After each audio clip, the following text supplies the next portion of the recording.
versants cruciaux de l'activité langagière humaine, et ce, à l'oral comme à l'écrit.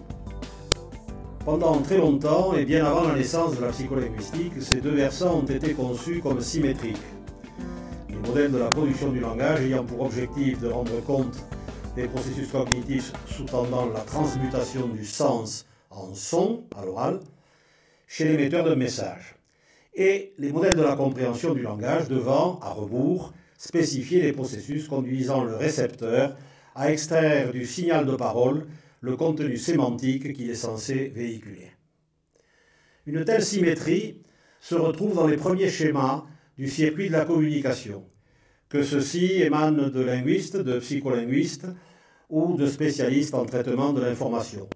Ferdinand de Saussure, Shannon et Weaver, Borel et Nespoulos, tous ces modèles initiaux, dans leur rusticité, sont de type séquentiel, qu'ils traitent de production ou de compréhension.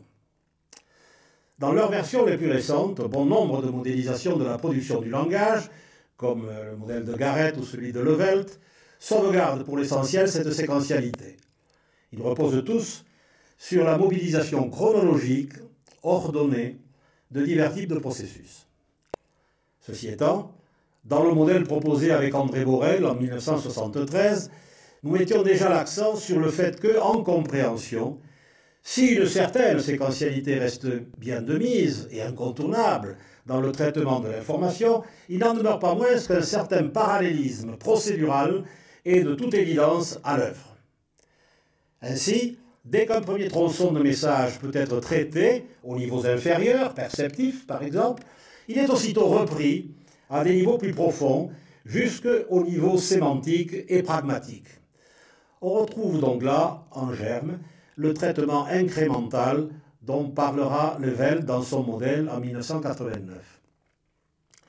S'agissant en revanche des modèles de compréhension des dernières décennies, ceux-ci manifestent une rupture abrupte avec une vision séquentielle du traitement de l'information.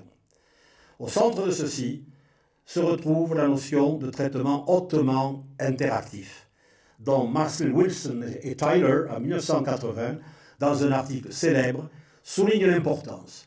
Une interactivité synchronique permettant de mieux appréhender la très grande rapidité du traitement langagier, une rapidité difficile à imaginer dans un cadre strictement séquentiel. Pour comprendre un message, une des premières opérations consiste bien à analyser le continuum sonore qui vous parvient de notre interlocuteur. Marcel Wilson et Tyler parlent ici de priorité de bas en haut.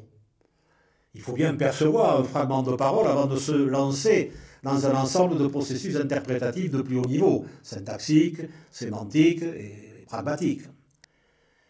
Du fait du mode de fonctionnement incrémental déjà évoqué, ces processus de plus haut niveau vont venir donner une première interprétation au premier fragment de discours perçu, mots, syntagme par exemple, anticipant même la suite du message, au risque de déboucher ultérieurement sur une reconsidération de cette première interprétation partielle si celle-ci s'avérait erronée. De plus, les travaux sur la perception-compréhension du langage oral ont clairement démontré qu'un auditeur pouvait interpréter un message tout à fait correctement, même si celui-ci est partiellement incomplet ou si certains fragments ont été masqués par un bruit, par exemple. Ceci montre donc bien les capacités d'anticipation et même de restauration du cerveau-esprit humain, y compris en situation de communication dégradée. On pourrait ici évoquer aussi brièvement la non-nécessité d'un traitement exhaustif du signal d'entrée en lecture, cette fois, à l'écrit. En effet, sauf chez l'enfant qui commence à déchiffrer le langage écrit, le lecteur adulte, lui, n'a pas besoin de poser son regard sur chaque lettre, de chaque mot, de chaque syntagme, pour comprendre le message qu'il est en train de lire. D'où les saccades oculaires que l'on peut de nos jours enregistrer finement grâce à toute une série d'oculomètres de plus en plus sophistiqués.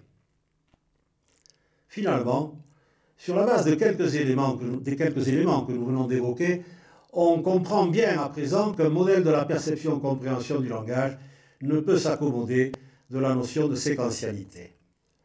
Un tel modèle se doit d'être interactif et envisager un va-et-vient constant entre processus de bas en haut, bottom-up, comme on dit, ou data-driven, dans les termes de Maslin, Wilson et Tyler, et processus de haut en bas, top-down, ou knowledge-driven, chez ces mêmes auteurs.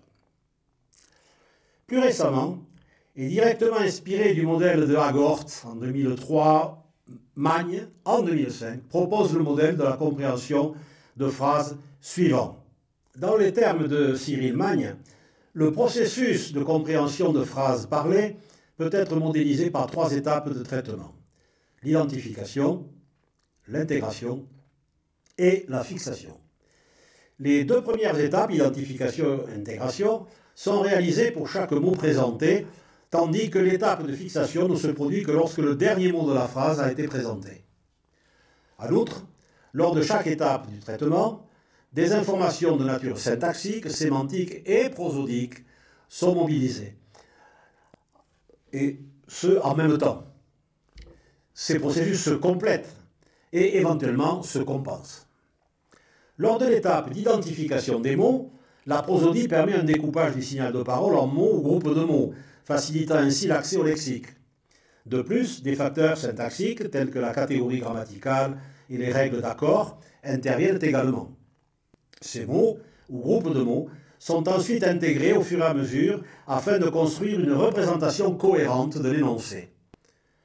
Lors de cette étape d'intégration, les aspects syntaxiques et sémantiques seraient en étroite interaction afin d'élaborer les relations actentielles ou thématiques, c'est-à-dire en gros qui fait quoi à qui, entre les différents éléments de l'énoncé. La représentation partielle de l'énoncé, élaborée lors de l'étape d'intégration, permettrait en outre de susciter des attentes, des anticipations en quelque sorte, sur les mots qui vont suivre.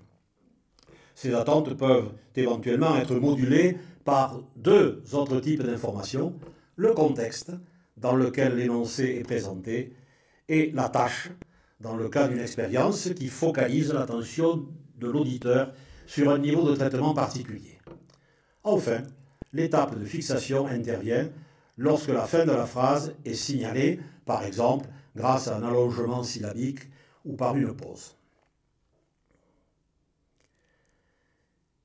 S'il est bien évident que l'extraction du contenu d'un message passe par la reconnaissance et le décodage des mots qui le composent, de même que par le traitement de leur agencement syntaxique, il est néanmoins clair que son interprétation finale nécessite la mobilisation d'autres types de représentations et de processus, lesquels conduisent inéluctablement le décodeur à se détacher de la forme immédiate, littérale, du message, afin d'inférer certaines informations qui n'y figurent pas explicitement. Prenons à présent quelques exemples de processus inférentiels particulièrement importants pour la bonne compréhension d'un message et de sa portée. Commençons par le contexte linguistique et de son importance. Comme nous l'avons brièvement évoqué précédemment avec la citation de Cyril Magne sur laquelle je me suis appuyé, le décodeur doit être capable de gérer à tout moment les informations anciennes, c'est-à-dire celles qu'il a déchiffrées au moins à un premier niveau quelques instants auparavant, et les informations nouvelles. Ainsi, une même phrase ne sera pas décodée de la même façon selon le contexte discursif dans lequel elle est prononcée. Exemple, je prends la phrase « Il finit par acheter la dépêche du midi ». Et je replace cette phrase dans 2 contextes différents. Dans un contexte A, j'ai le discours suivant. À la maison de la presse, souhaitant acheter un journal, Pierre hésita. Il finit par acheter la dépêche du midi, c'est-à-dire l'exemplaire du jour du journal. Dans un contexte B, Pierre venait de faire un gros héritage. Longtemps, il se demanda comment il pourrait investir cet argent. Il finit par acheter la dépêche du midi. Il est bien clair ici qu'il s'agit de l'achat de l'entreprise dans son ensemble. Venons-en à la situation d'énonciation et à son importance à présent. La compréhension d'un message, en situation de dialogue tout particulièrement, passe également très souvent par la mise en relation de celui-ci avec la situation dans laquelle il est énoncé. Exemple, si je dis « je vous invite ici demain », la compréhension d'un tel message ne peut s'opérer sans que ne soit prise en compte, premièrement, la personne qui dit « je », deuxièmement, là où les personnes qui correspondent au « vous », Troisièmement, le lieu dans lequel le message est produit, ici, dans cette salle. Et quatrièmement, le moment présent où le message est énoncé, permettant ainsi de comprendre le sens de demain. Un tel message est donc interprétable hors situation. Venons-en à présent à l'appréhension de l'intentionnalité du locuteur. Tel que nous venons de le rappeler, le langage humain ne se limite pas à la seule manipulation de la grammaire de telle ou telle langue. Comprendre un message, c'est tout autant appréhender la portée, l'intentionnalité que le locuteur souhaite lui conférer. Dans les termes de Austin et de Searle, c'est donc saisir tout à la fois son contenu propositionnel et sa force illocutoire.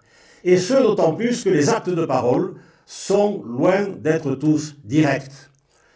Si je demande à quelqu'un « as-tu du feu ?», ce message appelle éventuellement le décodeur à dire oui, mais également, et en fait surtout, à donner du feu à celui qui a posé la question, qui est une fausse question d'un certain point de vue.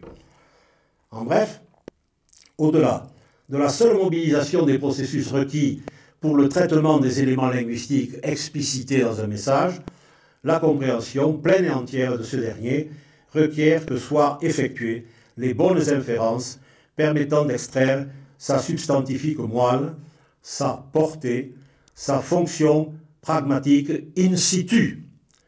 Force est alors de constater que la plupart des modèles existants tendent à minimiser, voire à négliger ces divers paramètres pragmatiques. Il est vrai qu'il y a là un véritable défi. Ceci étant, à ne pas tenter ce dernier, on condamnerait nos modélisations à ne rendre compte que d'une partie de l'histoire.